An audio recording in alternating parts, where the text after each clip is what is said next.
oh my God, we did like 200,000 views. Oh, that's great. The day after, we made 1,000,000 views. I was like, oh, on the third day, we made 4,000,000 views. And I feel like a project that is made with love and care, it has its own wings in the end. So I never really worry about the outcome.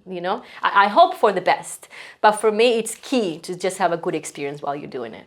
And at the end of the exercise, she didn't say a word. She was like, you quit yesterday, didn't you? And I was like, yeah. She was like, I can tell. Because you weren't thinking about anything. You were just being in the moment. That was the best acting you've ever done. Nowadays, not only there is so many film festivals, there is so much content. So I learned not to be disappointed if I didn't get into the festivals that I wanted to do, because there's so many other festivals that they would love to have the film. What is a marionette theater? A marionette theater, okay. So my father, when I was 3 years old, he created a marionette theater. So marionettes are like puppets, but they have strings. And they're made out of wood, and he used to carve them. He still does. He's got like about 100 marionettes, and he is literally Geppetto. Wow, okay. Yes. Similar to, let's say, the Bob Baker marionette theater theater very similar. in Burbank? Yeah. Very nice. Yeah, I'm fascinated and in awe of this, so I wanted to ask this first. But so you grew up in Italy, right? Even you were born in Paris? I was born in Paris, and when I was 3 years old, we moved to Italy, and that's where I grew up until I was 10, 11. And so how did the marionette theater come about? When I was about 2, my father met this German woman that she used to have her own marionette, and she taught him how to make a marionette, and he learned, and sure enough he loved the skill, and he kept making more and more, and then he made enough to have its own theater, like his portable theater. And so he still to this day, he takes it out in the streets of Florence, and he basks for a living. Wow. Yeah. And because street performance in Europe is much more accepted, right, than it is here in the States? Yes. I don't know, you still need to have a permit, like you need to do steps in order to do it, but everybody kind of does it, yeah. Very cool. Yeah. I love that. Did your parents design all of the puppets? Yes. They did? Okay. Yes. He carves them by hand. How many puppets can you remember today from that time? I would say maybe about 20. Yeah, he still has some of those.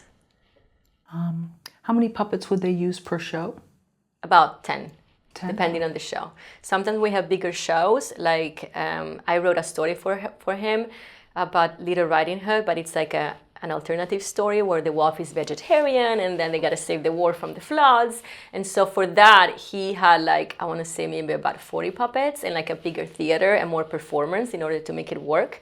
But when it's just by himself, it's very tiny, maybe 10, 5 sometimes, depending on the gig.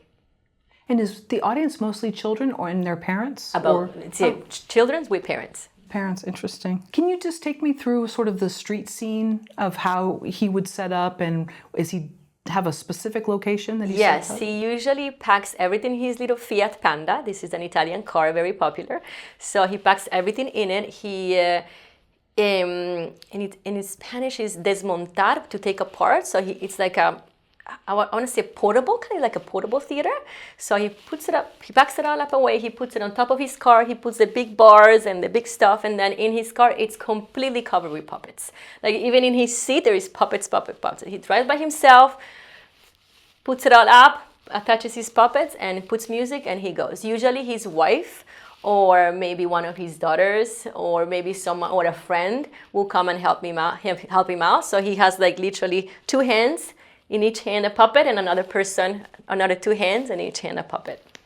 And then he goes for a few hours.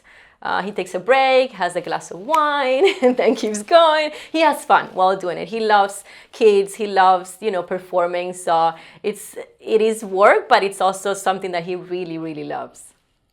That sounds like an interesting documentary. Yes, I've been shooting him for years. I was like, maybe one day I'll do something about it. Yeah. Yeah, I would totally watch that because I love puppets and street performers and things like that.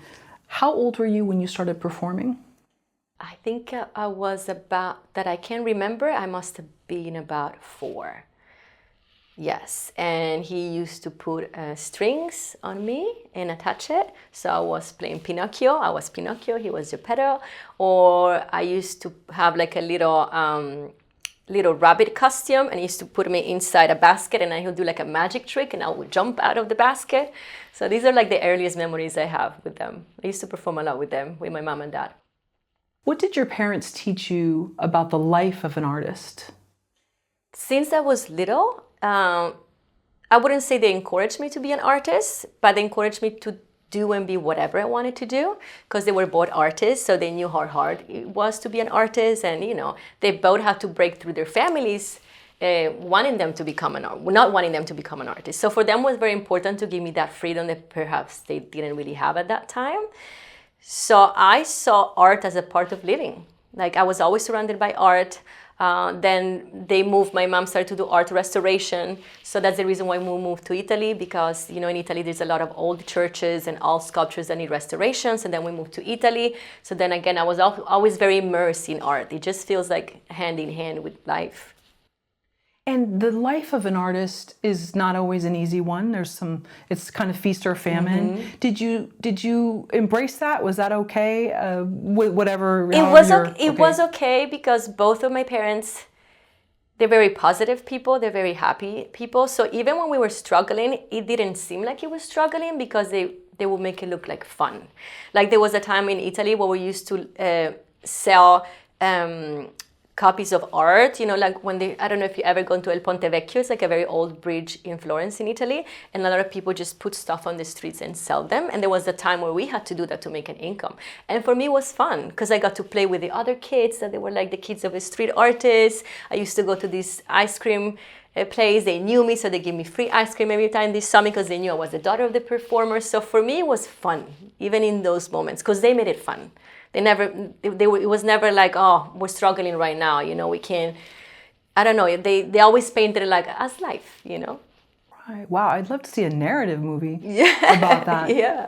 So, I've watched many, I've never been to Europe, but I've watched, different documentaries or videos, and just seeing that life. And I realize it's not as easy as it seems. And I'm sure there's days when you don't sell anything, or maybe you have an audience that's not attentive, or, street performers have been, attacked or stuff thrown at them and things like that. So it's not always what it seems. Well, luckily we never encountered that. And I also think because Italy, and especially where we were, they're really open to immigration, and they really like the concept of the foreign. Like I never felt like another person. Like my parents both came from Colombia, and they feel very welcome. And even though when I go visit them every year, like I feel like being from a different part of the world is kind of like a curiosity for them. It's like, tell me more. Who are you? Where you come from? So I always felt very welcome everywhere in Italy I went. Was the marionette theater the perfect beginning for your life? Absolutely. I absolutely loved it. It was my introduction to performing.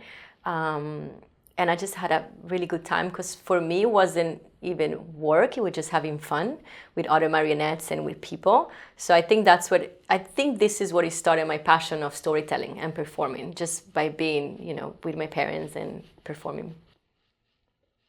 Have you thought about bringing the world of marionettes or his traveling stage to a documentary or narrative film? I've been contemplating the idea of making a documentary about my father and this art, because it's a very unique type of work.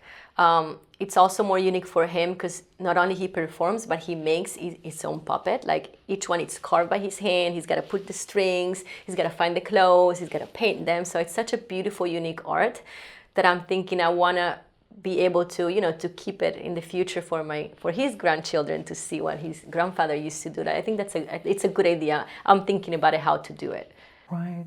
Where does your father store the puppets when he's not using them? He stores them either in his attic or in a little room he's got, and some of them, the ones that he's using, he has them up hanging, but most of them, because there's so many, just stuck together one on top of each other. Wow. And then I guess lastly, which puppet is your favorite of your father's creations? That is a hard question, because I loved many growing up, but I think at the moment he has this cat that it kind of looks like a real cat, and I love it so much because when he uses it in the performances, it will attract like dogs, like real street dogs. So he starts to interact with the dogs and the cat and the dogs, so it creates a whole new dynamic. So it's my favorite at the moment. Which came first, your DNA test or the idea for I Am Migration? The DNA test. I took the DNA test in a time where immigration was being degraded. the process of immigration, and immigrants, especially Latinos, were being dehumanized. So I had a curiosity, well, like, where do I come from? You know, we all migrated to some place. So at that moment, it came both from this political time of, you know, questioning, who are you, where you come from? So I started to question the same things to myself. And then once I got the results, it was pretty clear. I was like, oh, wow, I am from 10 different parts of the world. That's crazy. Like, and funny enough, I've lived in some of those places. So I really feel like, you know, I'm 20% Italian, and I am, even though I didn't knew I was at that time. So for me, kind of clicked. I was like, okay, I'm from 10 different parts of the world. So that means, you know, every human being on earth, they all also be from different parts of the world. So it's like, how about we use this idea and kind of make a statement of where we stand, my husband and I. And that's when the idea that I am migration came, because the idea was like, so if we all come migration, we're all migration, you know? And if we go hundreds and thousands of years back, we all come from one woman, the African Eve. So we all have migrated to where we are at this moment.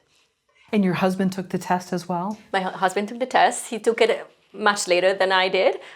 He was very surprised because he thought he was going to have also many ethnicities, and now he's 66% Irish. He's from Australia, and then I think he's Scandinavian and I want to say English. So he only had like 3 ethnicities. So he was like, oh, I wish I had more. But he was like, but I never thought I was Irish. You know, he never crossed his mind that he was so Irish. So that was good for him because now he has a curiosity. He's always been very curious about history and all this. So now he's more interested in the Irish side of history.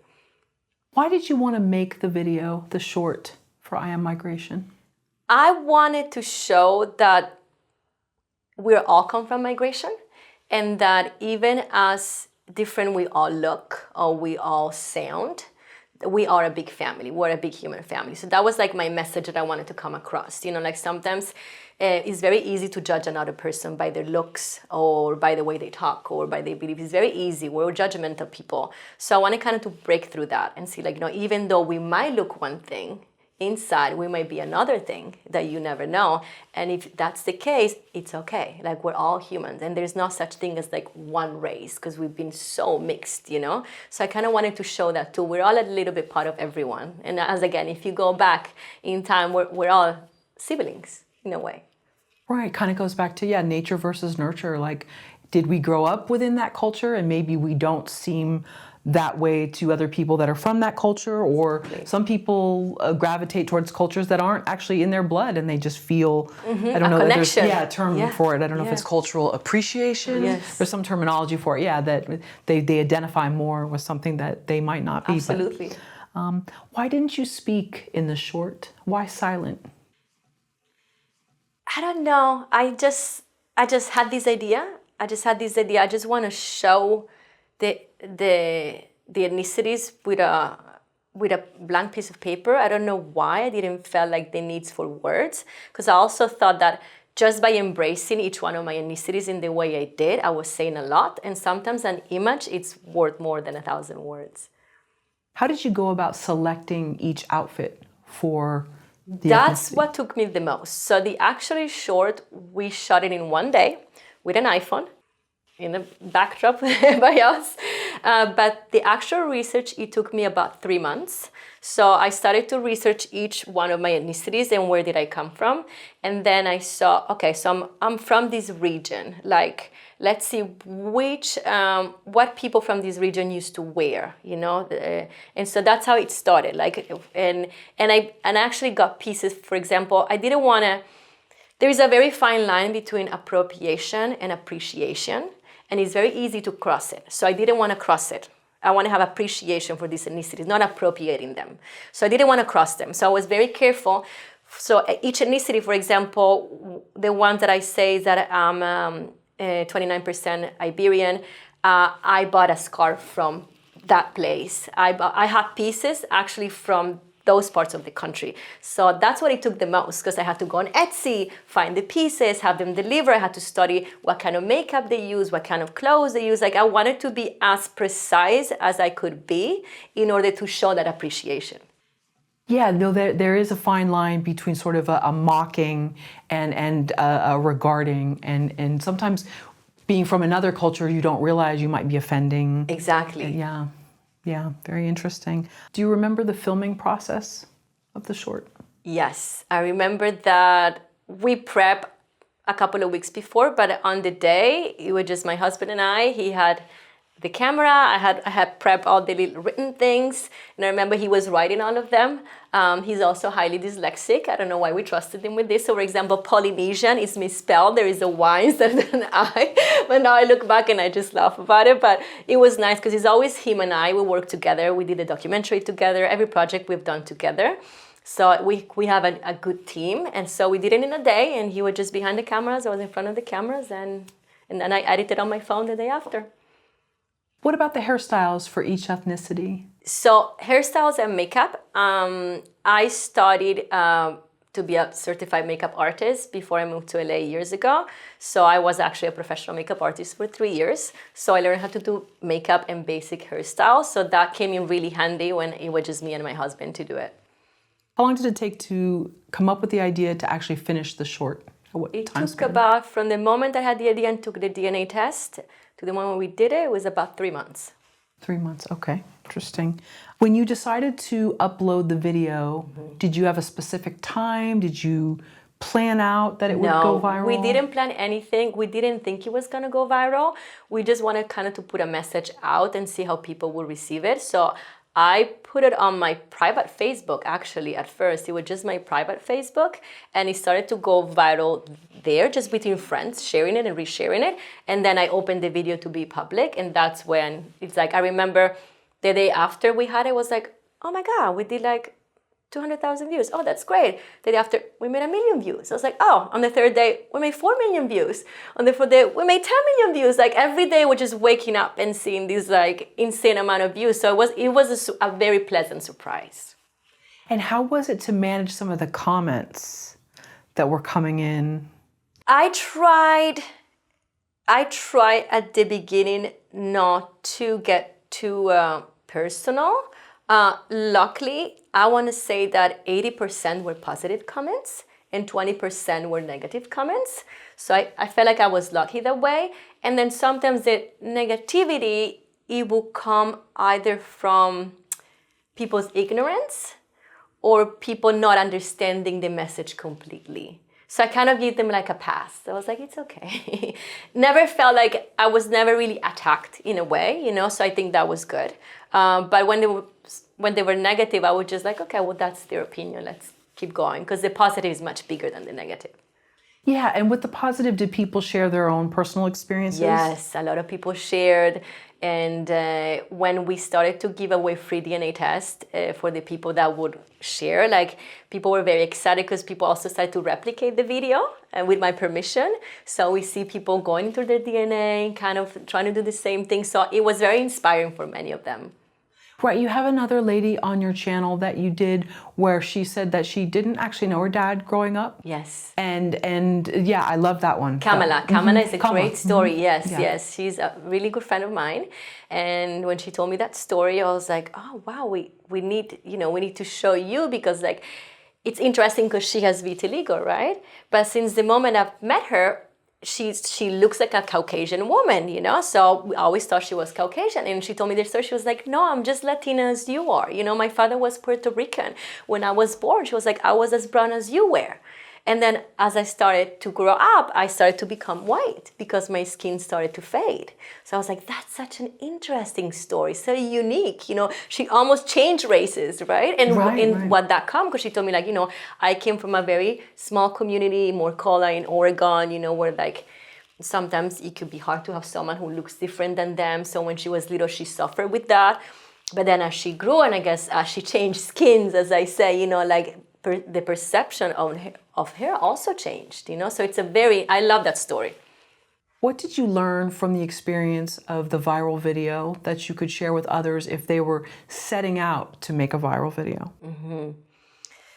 Well, because I wasn't setting out to make a viral video, was very surprisingly, but my experience that I give to people, a lot of people ask me, so what do I do if I'm just starting? I don't know what to do. You know, I don't have the means. And I always say, like, listen, nowadays we have a phone And with a phone, we can do so much. Like 20, 30 years ago, we couldn't. We had to rent a camera. We had to rent an equipment. It was like nowadays, we have this little tool in our pockets. So I always encourage them, if you have an idea, just get it done. Like get your voice out there, because you never know what's going to stick. You never know what's going to touch somebody's heart, you know? So just put it out there. Use your phone. Do whatever you do.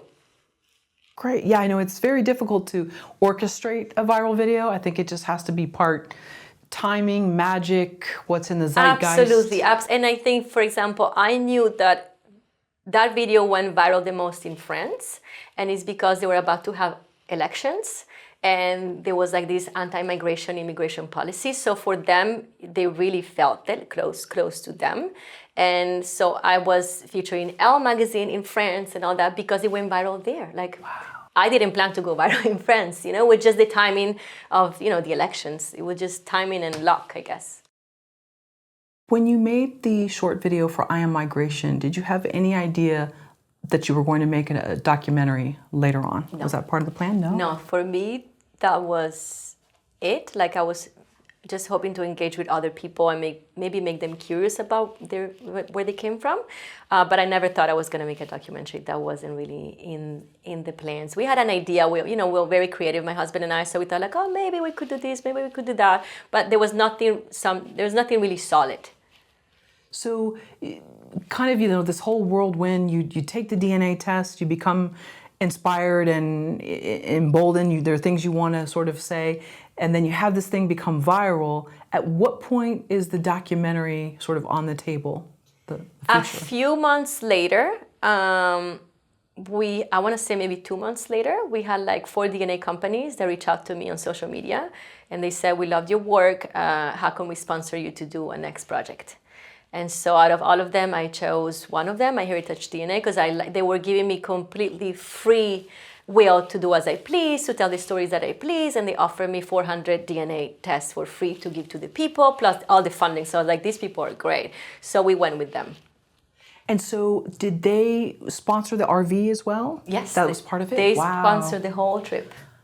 My goodness. And just to backtrack for a second, I understand you took more than one DNA test? Yes, because I wanted to make sure that maybe I was accurate. I wanted just to test the water. So I took I think with 4 different companies just to see, and they were all very similar. Maybe there was like 1 or 2% of differences, but they were all very similar. Right. Yeah, I know one company that I took one with, which was great. My DNA changed slightly. I don't know if you've noticed it. Yes. It like, I don't know if a new territory was found or something. Okay, right. It happens. No, it happens. Yeah, okay. So I do understand that, it can be slightly different. And as research keeps going, as more people get tested, the data grows and changes. It starts to change a little bit. So they sort of prompted you for the documentary idea. You weren't already planning it. No, we had different ideas, but then when they told us that they wanted to invest, that's when my husband and I, we sat down. It's like, okay, what do we want to do? What do we want to tell? And then we said like, well, we have all these DNA tests available. Let's use them for a road trip. And that's when we started brainstorming. That's when it happens. And then we hired a historian who knew the story of very well, the history of the US and the first migrants and the first colonizer and how everything happened. So we based the story kind of on his research to make it also very accurate what we wanted to tell. And that's how it started, the documentary to be created. But then again, when I started it, because it was a documentary, we didn't know who we were going to encounter, who we were going to interview.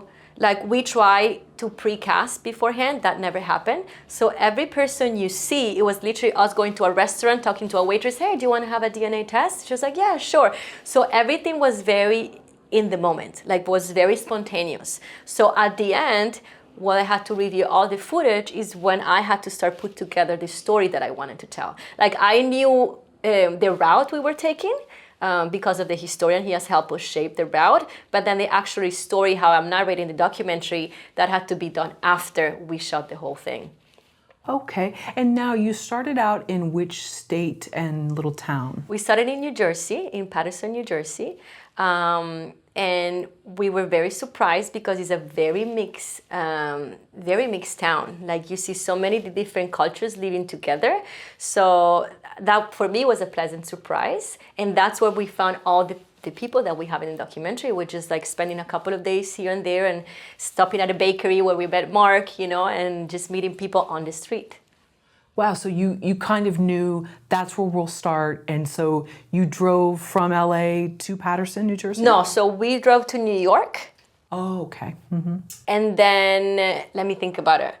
We drove to New York. I'm trying to remember how did we do it, because it was a couple of years ago. But I remember our trip with the RV, it actually started in New York. Then we drove to Paterson, New Jersey, and then we kept going. And then we had to wait for the DNA test results to come back. So we waited in LA for like a month or so. And then when the DNA tests were ready, we went all the way back to interview all the people. And then we finished back in New York. Oh, presenting them with the results. Right, because right. we have to record them on camera. Yeah, no, that was very powerful where I don't want to give too much away, where they discovered, because some of the people were surprised at, whether it was cultural conditioning or religious upbringing, whatever. And so it was fascinating to watch. Yeah, as I said, it's surprising. You never know what you're going to get. And usually it's something that you never thought you were going to be. So it's very interesting. Can be triggering, can be beautiful, but can be, a lot of things. Right. Well, just out of curiosity, was there anybody who didn't want their results shown, maybe, for whatever reason?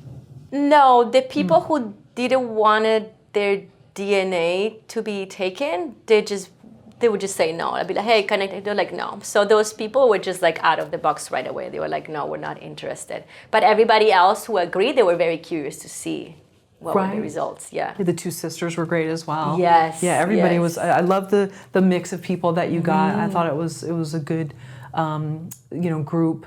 Was there one in particular that really just kind of got to you in some way where you really felt compelled? Yes, that's Bob from the Paiute tribe, the Native American, Bobby Burns.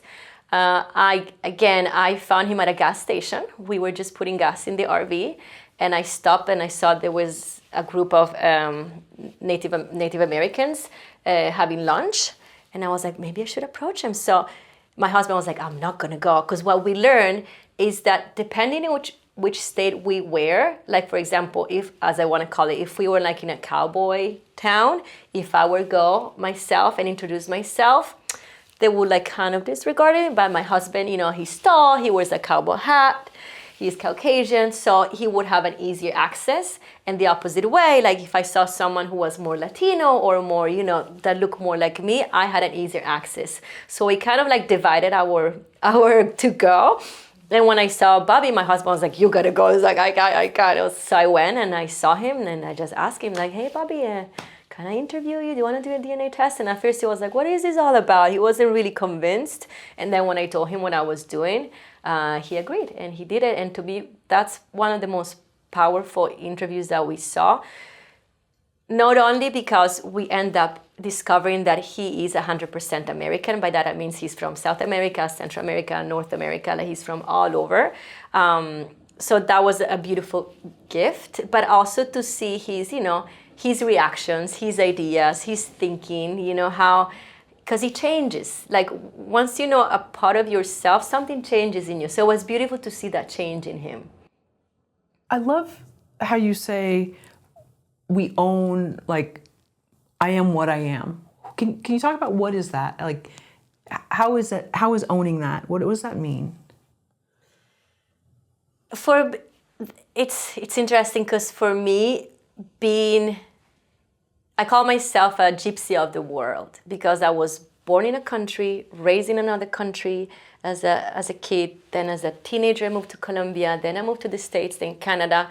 So even for me, it's been, I don't want to say a struggle, but it's always very interesting every time I have to move from one country to the other, because I always come to a new country as the new person, like the new immigrant. I have to, in every country I went, I had to learn a new language, like I spoke French until I was 4, because that was the language we spoke in preschool. Then when I went to Italy, I learned Italian because that's when I went to school. And then when I went to Colombia, I learned Spanish. Even though my parents spoke Spanish at home, we used to answer them in Italian because that was my surrounding. That's, my kids are the same. They answer to me in English, but I know they understand Spanish. So I did that. And I actually started speaking Spanish when I was 11, 12, and I spoke with an Italian accent. Like kids used to tease me at school that I sounded weird, that I sounded Italian. And then again, when I moved to the States, I barely knew English. You know, I knew the basics like, hi, my name is, where is the bathroom? That's about it. And I learned English by going to acting classes and seeing the reactions of people through the emotions. And so for me, I've had this thing of like, not really feeling that I belong to one place, but kind of belong to all these different places that I've been. So that's why I am who I am, because, you know, I am of the results, you know, of each one of these parts of the world that made me me. Fascinating. And I would imagine for others that have taken things, the DNA test that were surprised at results, that's got to be an interesting thing to go from one identity to realizing that maybe they were part of something and that they were more of another. And yeah, absolutely. Because, you know, we've been raised to think that we are from this one place, you know, like, and it's not a bad thing, because you need culture, you know, you need the stories of your grandparents and your culture and your language. Like I think it's important. But also we have to understand that as the war shifts and people are traveling more, like, you know, there's some people that maybe they're more than just one place. When you have a sort of a missing piece Yes. in your life, Yes. and these DNA tests, they, you know, connect you to that piece, whether it's beyond the grave or whatever it is. How is it for people that did not really know the other parent to get a test? What I found, for some people, they had no idea where they came from. I found curiosity. They were like, oh, wow, I didn't know I was Scandinavian. She was like, I never even know there was a country named Scandinavia. You know, like, it was more curiosity for most of them, you know, because they were also from countries or parts of the world they've never heard. So, and then it was like, oh, I want to know more. Right. And that's what I think, like, oh, that's good. What we're doing, it's good, you know. So it's interesting. And for some people, you know, it could be triggering, because maybe as we had in the Paterson, New Jersey, I think Mike. Right, the Mike, restaurant, yeah. Yeah, he discovers that he is not Muslim, you know, he's a different, you know, religion where he came from. And for him was like, wow, okay. So he had to, for a second he was shocked. Saw that, yeah. And then he had to digest. He was like, okay. And then he turns around and looks at his wife and said like, oh, so I guess we're cousins. And they started to laugh, you know. That was a good moment. So it's very interesting to see that how it lands on people, and like it starts to make you question so many things, you know, that you thought you knew about yourself, but now you know more. Right, and another thing that's interesting is these DNA companies will give you other people where you have a match, and it may be something as small as like, you know, your 8th cousins removed or something. Did you encounter any stories on that? You didn't really touch too much on people getting to know one another from that, because that's its own sort of thing. Yes, because I thought that was his own thing. We just wanted to, because we know we had a short time to tell this story, so we kind of went with the stories that kind of made sense to dive deep into it. Right. No, I love that you find out the breakdown. I don't want to give away too much, but it was great to watch, and especially if you've taken a test like that and it has really affected your life. I highly recommend it, and you keep it very upbeat. It's not depressing, and I appreciate that. Yes, I feel like with all my, I've always been a very positive person because I was raised to be this way, but I feel like with all my work, even though it's very social and touches about very sensitive topics like, you know, racism and immigration, I always try to have like a hope or like a message of empathy or humanity at the end, because I think in the end that's all we can do, you know, try to have empathy for each other. It's not much. It's great. No, I do see that optimism in you, and I appreciate that. What do you think the concept is of being an American? What is that concept, whether you were born here, raised here, not born here? I think being an American right now, it's a concept that is shifting. I felt like when I moved to this country 20 years ago, there was a very powerful message or initiative of the American dream, of thinking that you can make it if you get there, you know, if you work really hard, and you can get to where you want to be. And that actually happened to my husband. He lived the American dream. He's from Australia. He came here in his 20s, and he started as a waiter, and then he became a manager, and then the owners asked him if they wanted to go with him as co-partners in his next business, as he did. And then in the end, he ended up buying them out, and he ended up owning the place himself. So that happened in a span of 20 years for him, but it happened, And we both say, like, the reason we both moved to this country, because we both wanted to have this American dream of, like, kind of becoming whoever you want to become. And I think the dream is still there, but it's become harder to achieve this dream. With such difference in class, such difference in income, such difference, it's not as easy to achieve this dream. So I also think, like, the idea of being American is been shifting lately, And again, I feel like 3 generations ago, we were more open of immigrants coming into this country and building this country and making them feel like they were Americans. And unfortunately, with all this political climate, I don't feel it's open anymore. We were becoming a little bit more enclosed. They would just want to keep the Americans inside and foreigners apart. So I think it's shifting. I don't know if for good or for bad, but it's definitely, I feel like, a shift on what it is to be an American. I think even Americans, friends of mine, are questioning themselves, their identity. What does it mean? If you were interested in storytelling, you may also like our new book, Story Questions, the sponsor of today's video. It's a story tool that offers you over 1,500 story questions that you can use as story prompts. It's packed with over 40 categories, so whether you are in the brainstorming stages, developing characters, dialogue, or rewriting, it can help you at every stage of the writing process. Think about this statement. Most powerful stories are just great answers to strong questions. We've linked up to story questions in the information section below. Now back to the interview. You started your artistic journey as a little girl. How come you haven't been able to stop?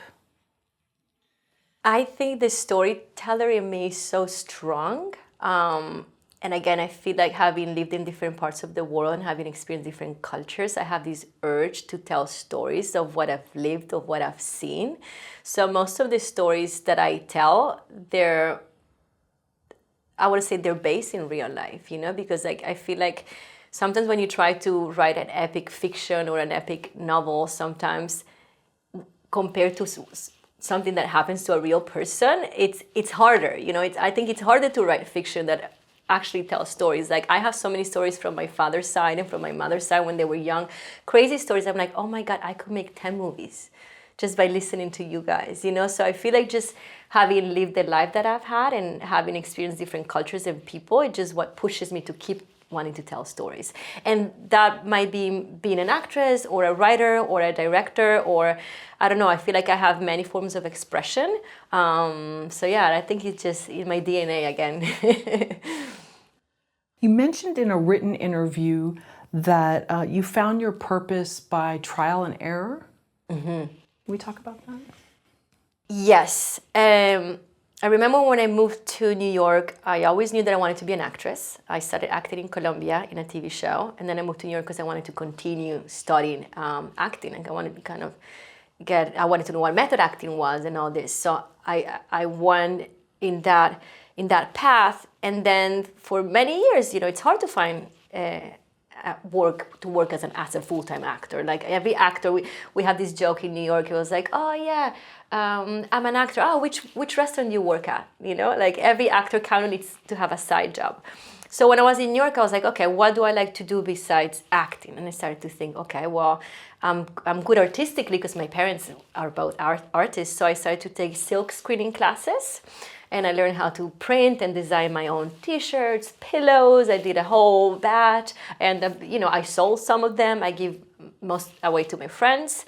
And then I thought, okay, well, I'm also really good kind of with my hands and painting and drawing. So I was like, maybe I can try some makeup, and again, I thought, if this doesn't work, it's going to come in handy as an actress. You always need to have your makeup and your hair done. So then I started to dive into makeup. And I was thinking, this is a side gig that I can make some good money, but it's still kind of related to what I wanted to do. So I did that, and I did it for a few years. And then I realized that wasn't my passion, that it was something that I enjoyed doing it, but it wasn't really what I saw myself doing it for the rest of my life.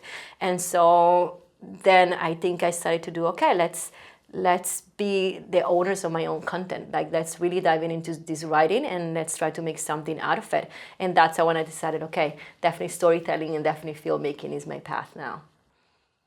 And that's where you started with the short? Yes, when I was in New York, I used to do short films with my friends as well. I have a short film that I did over there. And then I kind of continued doing it here, but I think it just started to become more professional, you know. And I feel like before it was just like trial and errors, the short films, to see what I want to tell, how I want to tell it. And then after the viral video, I was like, okay, now my standards need to go up, you know, because now we're out in the world and people know about us, so we need to have good products. So that's when I said, let's make our own company. So my husband and I, we created Dos Almas Films. We made an LLC. We went all legit. And so from there, it's just been like, okay, how can I keep upgrading my skills, you know, because as if you want to grow bigger, you have to get bigger yourself, you know. So I learned more about, you know, filmmaking and just connecting with people that have the same passion too. And the production value for I Am Migration, the documentary, is so top-notch. Did you use drone footage? Yes, my husband learned how to use a drone. Wow. So all the drone footage is him. And then we have a cameraman and his assistant coming from Colombia, and they help us with all the other shots. But it was just the four of us. It was very little production. It was just the four of us. We shared the same RV for 2 months. So it was but I think we were very careful about the details. You know, it's like, because we have also a very limited budget. So it's like, okay, how can we use what we have and make it look, you know, kind of bigger than what it is? And I think it was just like honing into each one's talent, because my husband, he's an artist, he's a painter and he's a sculptor. So he has a fantastic eye for composition. So I knew he was going to kill it as a drone operator, you know. And some shots he's also shooting sometimes, you know, we were shooting with B-rolls and stuff. So he had this great, I was like, okay, that's you, that's what you're gonna do. And because I've been, you know, involved I've been acting my whole life, I knew what it meant to be a director. So we kind of split. It was like, he said like, okay, you direct, you know, I'll do the drone shot, and we both produce. And that's how we've been working so far. What are some of the biggest challenges you face day in and day out as a quote-unquote artist, whatever art you're engaging in?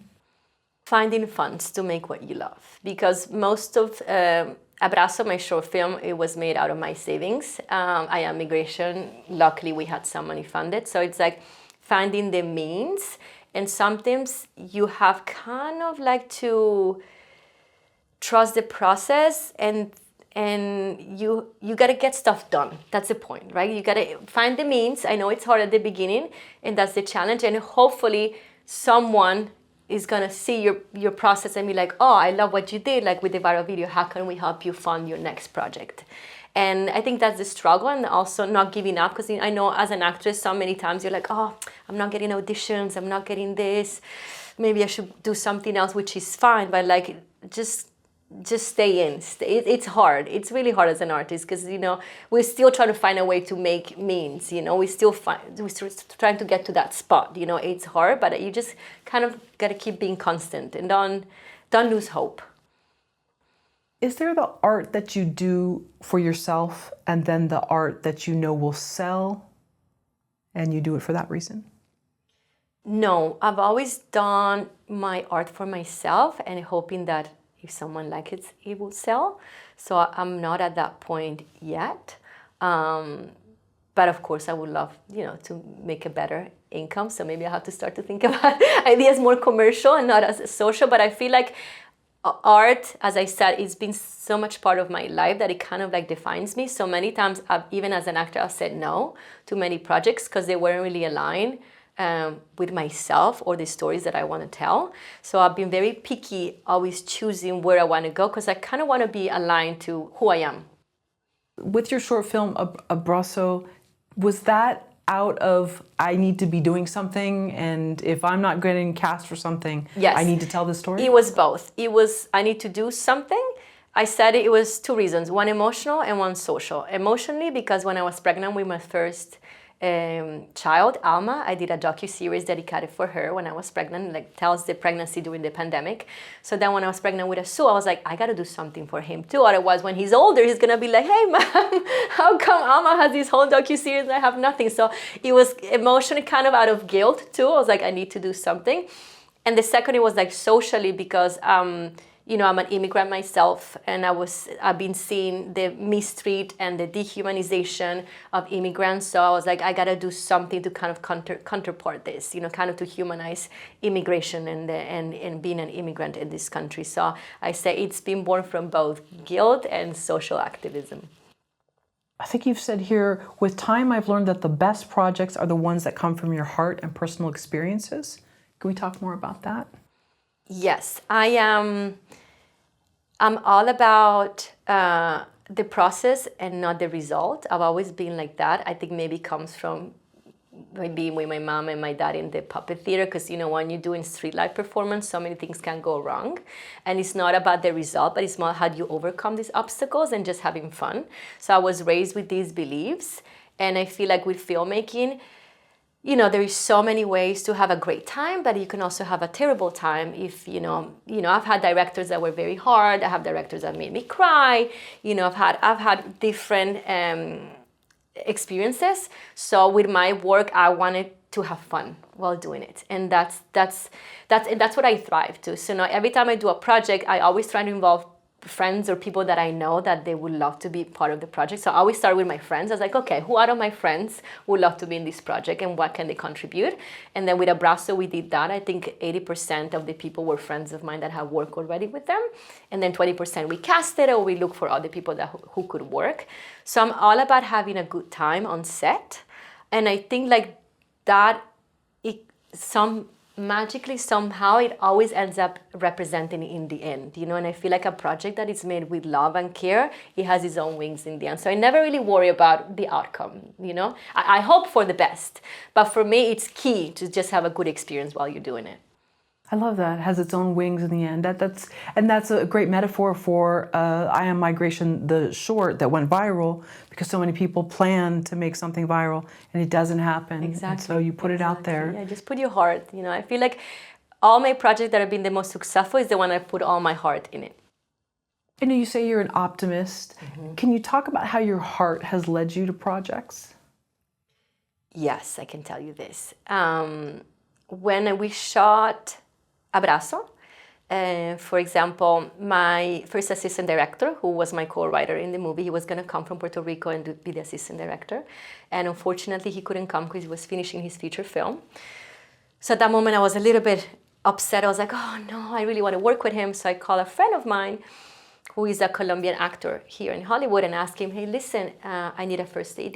Do you know someone? And he tells me, I don't know, but send me the script. I sent him the script. He was like, I love what you wrote. Can I be your first AD? And at first I was like, no, you're a famous actor. This is a very indie shoot. I cannot give you all, He was like, I don't care. I love it. It's a challenge for me, but I've been in the industry for more than 40 years, so I know what a first AD needs to do, so I'll do it. So he did it. And when we worked, we had a great time. I love his energy. He was very humble. He showed up every day. He was helping with bringing people, bringing equipment. He was the armor in the film. Like, he really showed up. And we had a great time working together. And after that, a month later, he calls me and he says, like, hey, listen, I have this opportunity to pitch projects to this big film studio company. Do you have anything? And I'll pitch it for you. And so I told him, yes, I have this idea for a feature film that we put in the shelf before the pandemic and after kids and everything. And then he saw it, he loved it, he pitched it, and we've been greenlighted. So it's been 2 years we've been working on it, and hopefully this fall we're going to be able to make the film. But again, it happened because him and I had a good time working together. Like, I would have never got to this point of pitching an idea to a major studio, because I don't have those connections, if it wasn't because I work with him and we had a good time. So it's the same with the viral video. Like, I feel like because my husband and I, we put all our good intentions, something bigger happened in the end. What is character? Character. I think character is what you build as you grow, and it's part of your personality. I think that's you become a character as you have life experiences, and also as an actor you can choose to become another character by stepping in another parts of yourself which you haven't explored yet.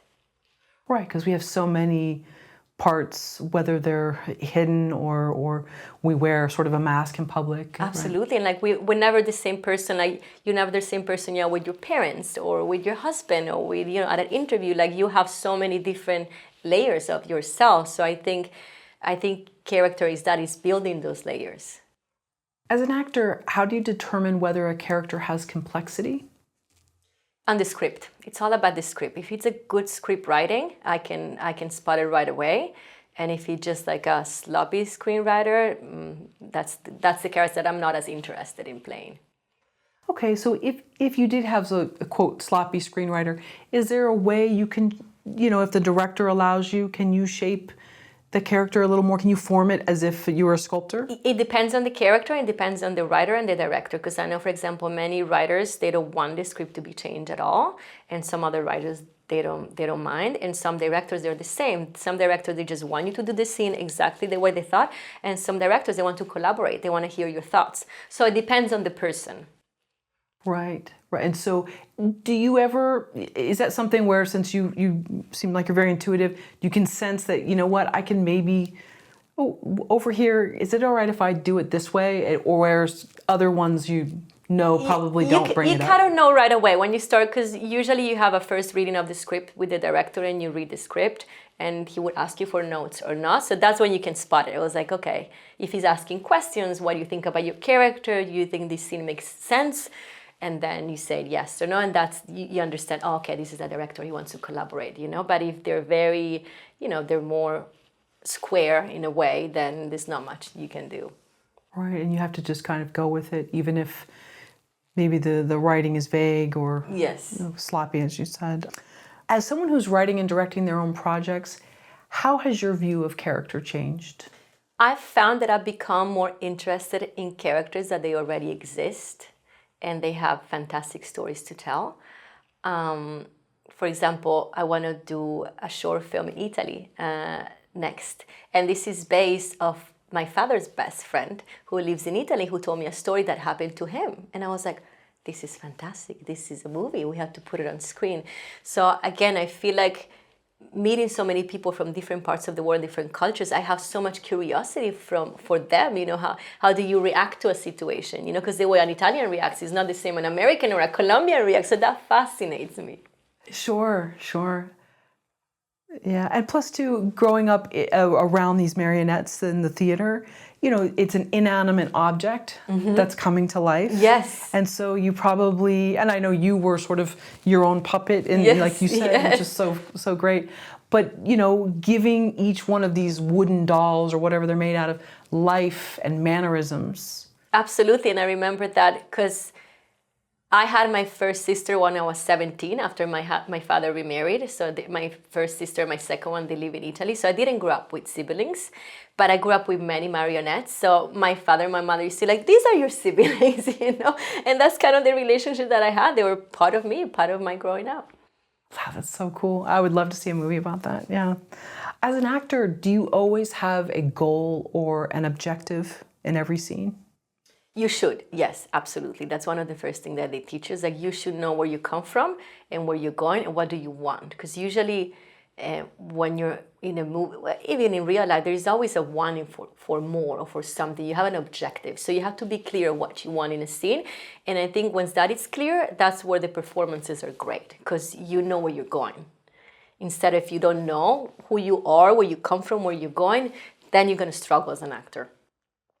And that goes back to sort of what you were talking about with I Am Migration, owning and knowing, like, I am who I am, but putting it now into whatever role, which may not be about someone's ethnicity, but just the place in life that they are. Exactly. As an actor and a writer, what steps do you take to make a character better? Again, research. I think research is my first step, like trying to understand this person. And then also, if this person is a fictional character, trying to have a backstory. You know, again, where were they born? Which is something I learned with acting, and now I'm planning to screenwrite it too. And as an actor, you always, even if you get a script and it's a one page or it's a one scene and they don't give you anything else, it's your job to create a backstory for this character. You know, where was I born? How many siblings I have? Where do I come from? What was my life like until this point. So that's very key, kind of to create this backdrop for each character you write.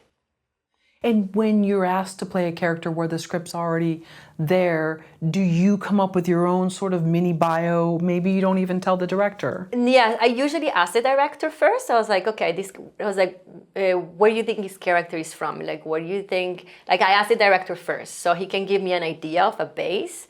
And depending on that, I start to add in all the spots. How many acting techniques or styles have you studied? I studied in Colombia first for a couple of years. It was very theatrical. And then when I moved to New York, I studied with Jutta Hagen, HB Studios. Then I also did 6 months with Stella Adler.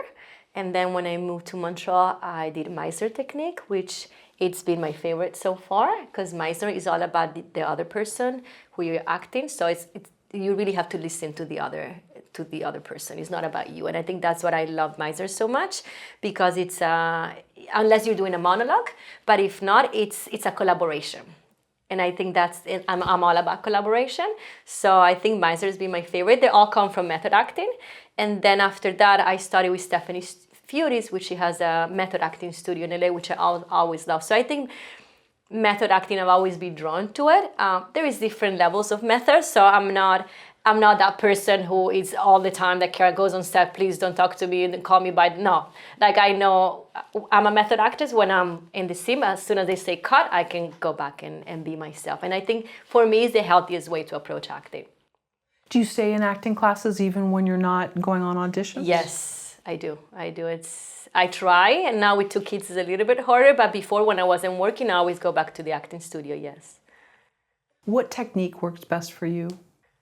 Meisner. Meisner is a technique that works best for me, again, because it's about listening to the other partner and do a collaboration with that person. And I think it's very important, and again, with my work about empathy and humanity, you really have to tune in, and it's not about you. And I think that's the best actors are the ones that they don't make them about themselves, but about what's happening outside.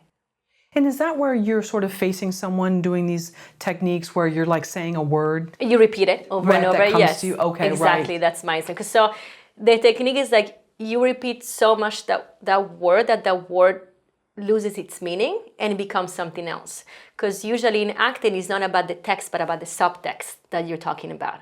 So that's why that technique is so powerful, because it makes you really tune in of like, it's not about the words, but the intention that you're sending and that you're receiving. Right.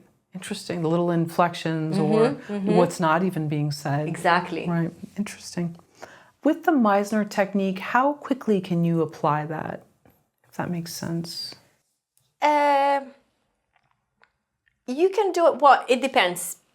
If the other actor you're working, he's done Meisner technique, then it's easy because you're both kind of on the same path. You can even start rehearsing. I had someone I quickly taught them Meisner technique before a scene, so we did a repetition for them to kind of warm up, and that worked really beautiful. But if not, I think as any other method is very personal. I feel like you go as much as you can, you know your script, you know your lines, and you go and you give the best. It's hard to kind of share your techniques when you're working, unless the other person is open to it. Sure, so you're kind of your own island. Yes. Interacting. In terms of techniques, yes, because I've worked with non-actors. I've worked with people who've never acted before, So it's like, okay, so you just gotta be honest and present and real for them and just open. But you're not the director, so you can't really, you can guide them as much as you can, but it's not your job to teach them. Right, and you mentioned Uta Hagen earlier, and I've watched some old videos with her. Fascinating lady, would be in the back eating and smoking yes. and kind of no filter, would just tell you exactly what she thought. Yes, and those directors, I had Jacqueline McClintock, she was my Meisner teacher, and here's Stephanie Feury. And I love them because they tell it as it is. There is no sugarcoating. And I've always preferred those kind of teachers than the ones that are too nice. Or they're like, oh, that's perfect. It's like, no, I want to be told when I'm wrong. So that's the only way I can improve. Right, and does that come with time? We in the beginning, well, since you grew up though, let me backtrack, sorry. Because you grew up with such a theatrical background, then it sounds like, that work. But I wonder, do you see sometimes people, they are squeamish to that at first? Yeah, people have walked away. People have left the studio because of that. I have many times where our teacher would be like, are you sure you want to be an actor? Why do you want to be an actor? Just tell me. And the people had a breakdown, be like, oh yes, I guess I don't really want to be an actor, and you just walk away. Right. I'd witnessed people doing the Meisner technique, and maybe a word was said and a subtext was said, and then things escalated. I saw that, and that was maybe too much, especially, someone might have had feelings for someone, or someone might have not liked somebody. So I saw that. I didn't necessarily see because of the teacher.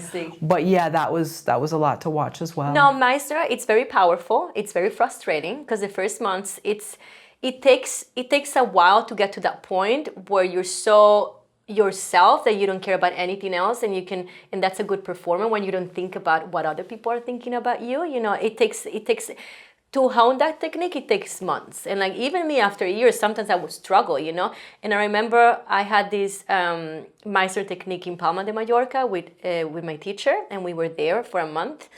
And she was being really hard on me. Like one day she was being really hard. She's like, no, you're not being honest. No, this is fake. And I had a moment, I went home, I cried. And I went back the other day thinking like, this is it, I'm done with this. I don't want to do this anymore, it's too hard.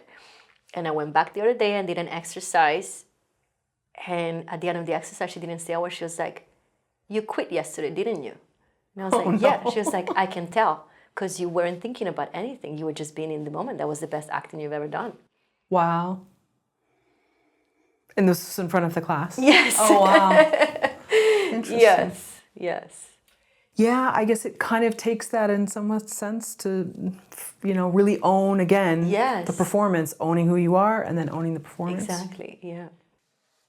Where does your emotion as an actress come from? Where does my emotion come from? Being a method actress, I think a lot relies in being true to myself and true to what I would do in these circumstances, because as Meisner says, acting is living truthfully under the imaginary circumstances. And I always take that sentence with me everywhere I go, like living truthfully, being yourself. And I think that's where my emotion, when you're very true to yourself, that's when the emotions flow. When you're not true to yourself, it's that when you start to trying to grab the emotion and trying to manipulate it and move it around, and that doesn't always comes across as a good performance. How do you get the best out of your actors? Working with them before, trying to have those rehearsals are very key, because I know nowadays, and even we Caitlin, we have very little time when we were on set, but I already knew she was good, and I could ask her for things on the spot, on the moment. But like if you can have the time to go in and rehearse and work with them, I think that's key. I've been in productions where the director didn't want to rehearse before a scene, which is fine, it was his take. And also I understand why, because sometimes when you rehearse too much a scene, then it doesn't flow, it's not as natural, and you can miss moments. So I understand why. But for me, a little bit of rehearsal is key, just to give them some direction. So then when they're on set, they're not just like, oh, what do I do now? What's the most constructive thing a director can say to an actor? I think they could tell if the performance is not going the way the director wants. I think you should tell them, give me your take. Let the actor have his own take and see what he or she has to offer to the table. I think that's very powerful. And nowadays, because we're filming digitally, it's not on film, we can do that, and the take works, we'll use it. If it doesn't work, you don't need to use it. But it's always very interesting to see, what does this actor have to say? Where does this person want to go? So just, if you have the time, like let them explore that. And if that's not where you wanted to go, you direct them. It's like, no, this is not what I wanted to do. Let's go back to the beginning, or let's give me another kind of outcome. And then are there times when it's good for them to say nothing? To just let them be? Absolutely. I think those are the most powerful performances, when you're so in the moment that you don't even, as an actress myself, I've had moments where I'm so in the moment that I don't even remember what I did. And those turn out to be the most powerful performances, because they were honest, because you have no recollection what you did. It's crazy, but it happens. How do you find the heart of a scene when you're running out of time? Oh, that's a good one, because that happened to us in Abrazo. When we shot the first scene, it's a one take. I don't know if you remember. It's a one take. I'm not going to give it away, but one of the characters goes out, comes out of the house, goes back in.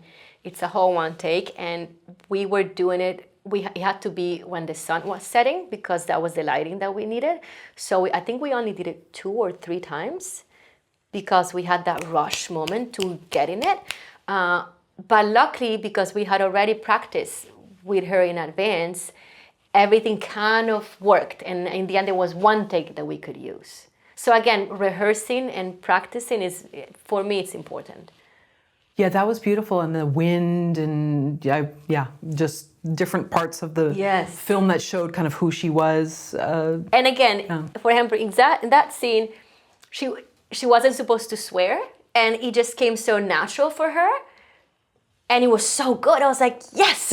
So we kept it. You know, it was great. It was her being honest to her instincts. Like, that's what I felt like. And she I think after she was like, I'm sorry. I was like, no, please, we're going to keep it. That was great.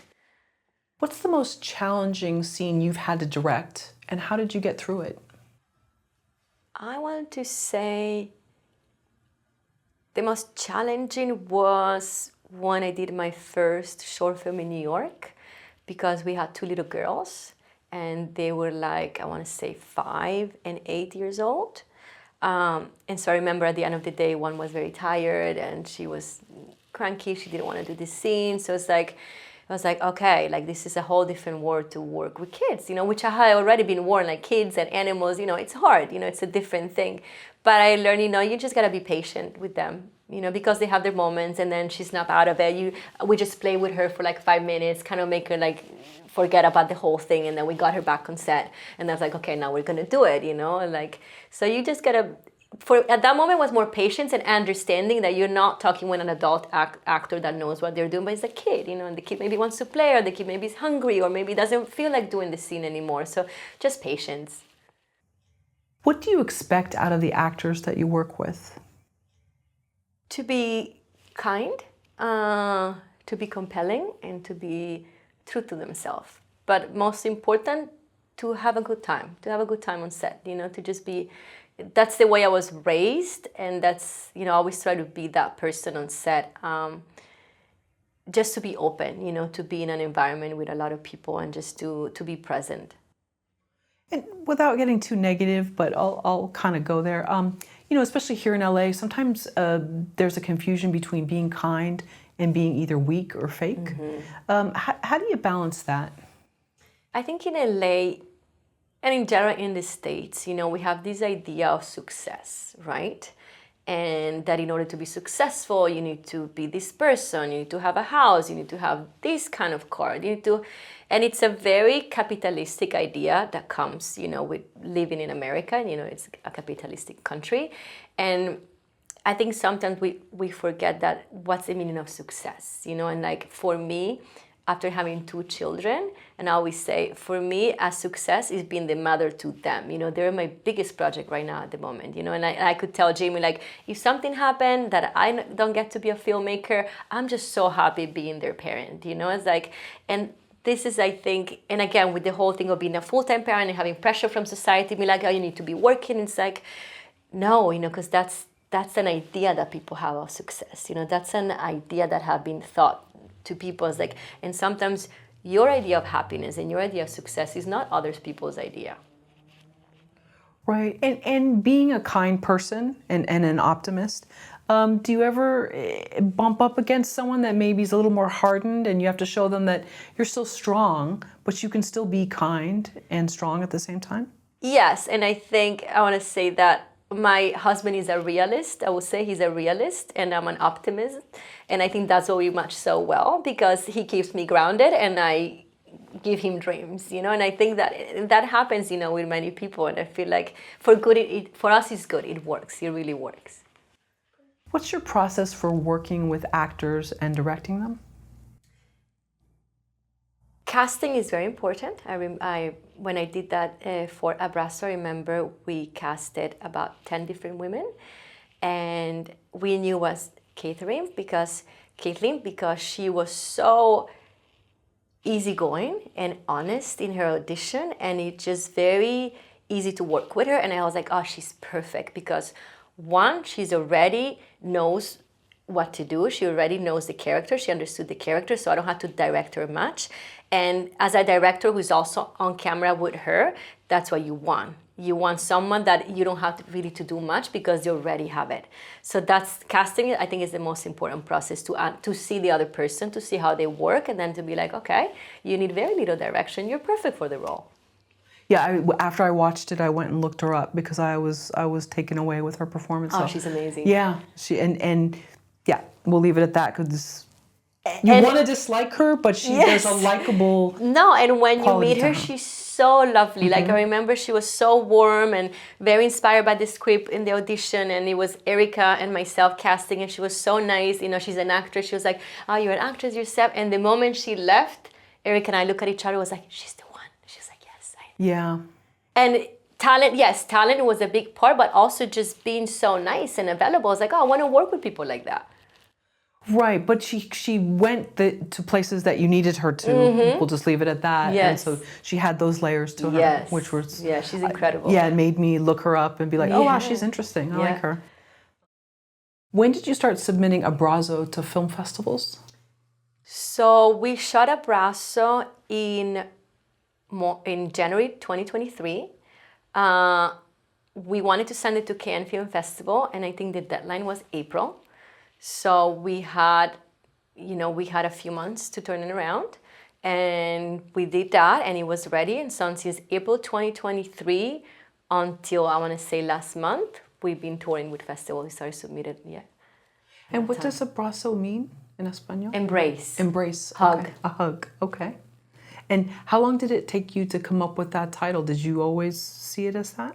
Yes, I just knew it. Like once I had the story and I knew where we was going to end, I was like, oh yes, it has to be that. Yes. Originally it was called El Abrazo, the embrace. But then my co-writer was like, no, I think just abrazo is more powerful. And he was right. Abrazo, okay.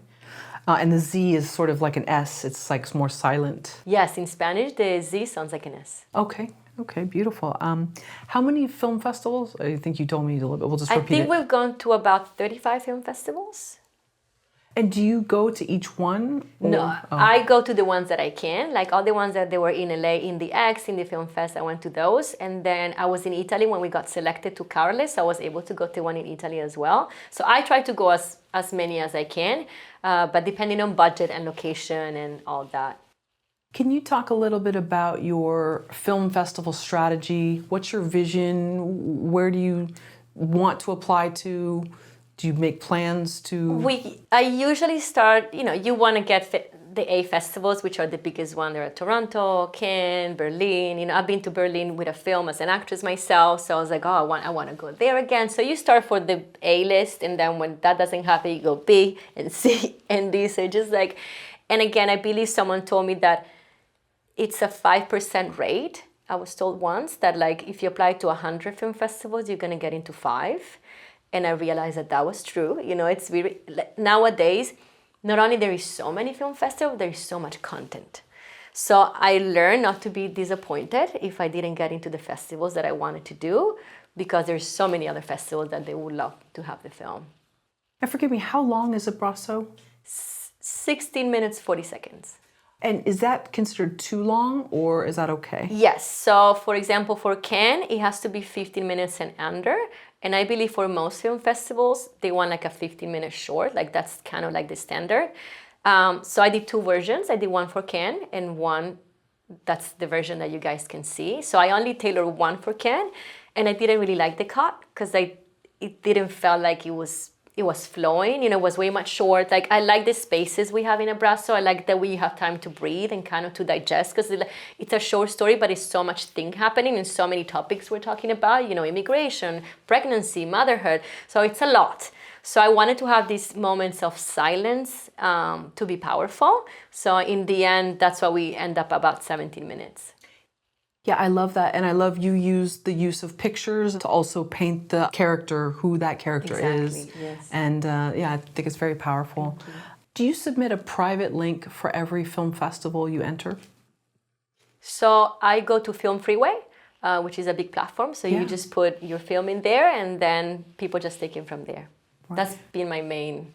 Some festivals, the international ones, they want to have their own submission. So yes, you have to submit a private link to each one of them.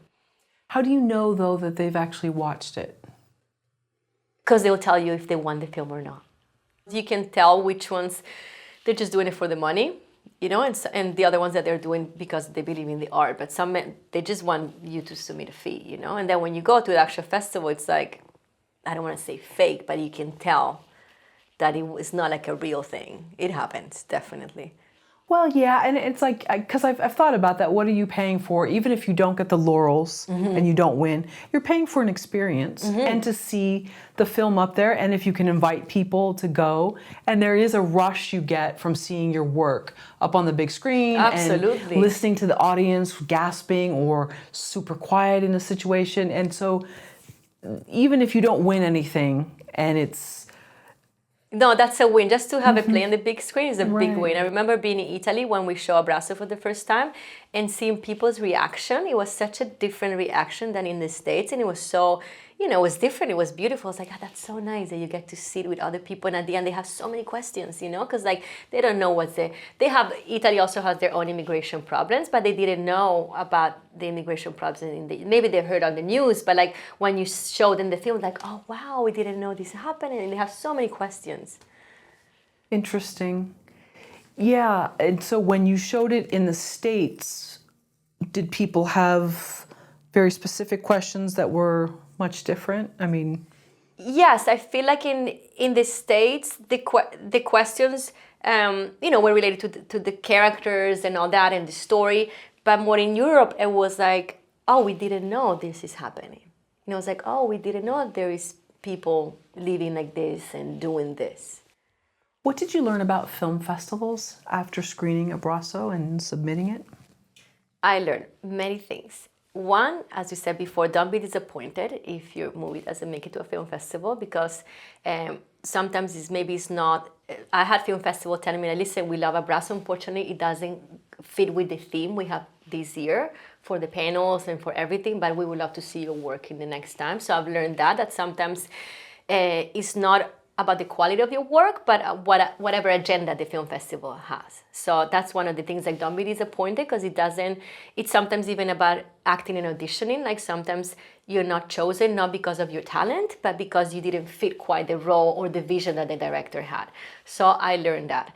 But also what I love about being film festivals is like getting to see other people's work. Like I got to see so many short films that I would never be able to see them before, because, you know, short films, they live at film festivals. You know, that's where you get to see them and meet people. And what I loved, and this happened to me at Chandler Film Festival in Arizona, when we saw Abrazo, at the end of the day, when we had all the directors coming to talk about their film, most of them they're women, and most of them they were actresses, screenwriters, producers. Like, so it was so nice to see so many women filling so many roles in their own films. So I was like, oh, I'm not the only one who's doing this. That's so cool. It's so great to see that, you know, other actresses, they're also producing their own content. They're also telling their own story. So that was very inspiring. Yeah, I love the Q&As behind, Love the you know, Q&As, yes. even the shorts. Yes. Just to know, watched some great shorts over the weekend, and one that was really fascinating was a prison love letter thing, and the person had worked working with prisoner letters, and it inspired it, and it was I never would even imagine that was something that would take place. Absolutely. You know? And also, like, I remember at Chandler too, after I show my movie, because, you know, you have like a block of like a few hours when you see all the movies in competition with yours, because they were in the short film category. And at the end, I had this woman called Renee Garcia, who she had her own short film, which I loved. And she came to me at the end and she said, like, I love your short film. It was my favorite. I'm a director. She said, I'm a casting director too. I'm a producer. How can I help you? How can I help you do your next project? I I was like, wow, this is so, like, I get goosebumps. It was like so beautiful to see women who are supposed to be in competition being like, no, this is not a competition. I love your work. How can I help you? And since then, we become really good friends and we both try to help each other. So that was very beautiful to see. Because it is a very competitive industry, you know? So when you find those rare people that they're like, how can I help? It's like, oh, thank you. There is hope. Yeah. Maybe this was in Arizona that you met? Yeah, maybe outside of LA or New York. She's from LA though. Oh, she is? Okay, yes, well, that yes. So then. it was like, you know, Okay, well then maybe she's 1 in 100, but it was very refreshing. Yeah, I was going to say, she must not have been from LA. But yeah, it is. I mean, maybe, do you think shorts are as competitive as the feature? Because everyone kind of knows, like, okay, shorts are your stepping stone. Yes. I think they can be if the film festival has awards, you know, because not all film festivals have awards, but this one you have best short film, best female director, you know. So I feel like sometimes it can become that, but I feel like you're right. I feel like the level of competitiveness is definitely much lower if you're having a feature film. Right. Yeah, I feel like with short festivals, there's a little more camaraderie, but maybe I'm just no, you're through right. That lens, you're but completely right. Yes. Yeah, but you know, I get it. It's different if you know you're up for an audition or something like that. But even in LA, I feel like these short festivals, it's a little more light-hearted. Yes, I agree. On your next short film, will you do anything differently? Yes, I would definitely give it more time. I feel like Abrazo, because the time of the budget, we only had 3 days to shoot it, and I feel like I could have done with a 4th day just to, you know, to go into more details. You know, I feel like looking back, it's like, oh, I would have added this, I would have done this shot, and I feel like because of timing, so now I want to give it more time and just be more picky with little details. Do you think you'll ever turn it into a feature? That's the idea. I've had many people at film festival asking me like, what happens next? We want to know what happens next. So a lot of people have told me that they want like a continuation, like of Abrazo. Many people told me like, how about you use this first one and you just keep adding and you make a feature film out of it. And for me, it's like, I already did it once, so I wouldn't want to do it again. So my idea is to tell what happens 5 years after to this character. Yeah, that would be great. That's the idea for my next feature film. It's that. It's like what happens to her 5 years after. Right, and some of the ancillary characters in it, and yeah, that would be great.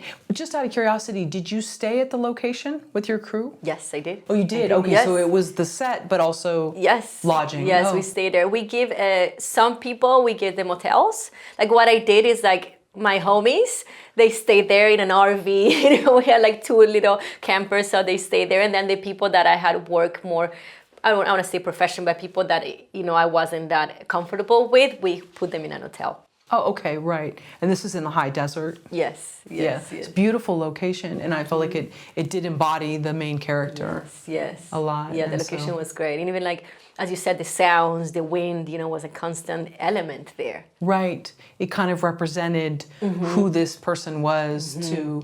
And where did you find the location? A friend of mine, Ursula, that used to be here, I want to say like summer house. Oh. And yeah, so she does use it. So I wasn't sure if there were certain location sites that you go to, or you know, with Airbnb. I had been in her house before, so I remember it. I was like, oh, and I think then when we're doing location scouting, I think my husband and I was like, that's a good spot, let's go back. So we went back with Ursula with her and we checked it. I was like, yeah, this is great. Wow, yeah. And then also the little touches that you added to make this character come to life were great. The pictures on the wall, things like that. Yeah.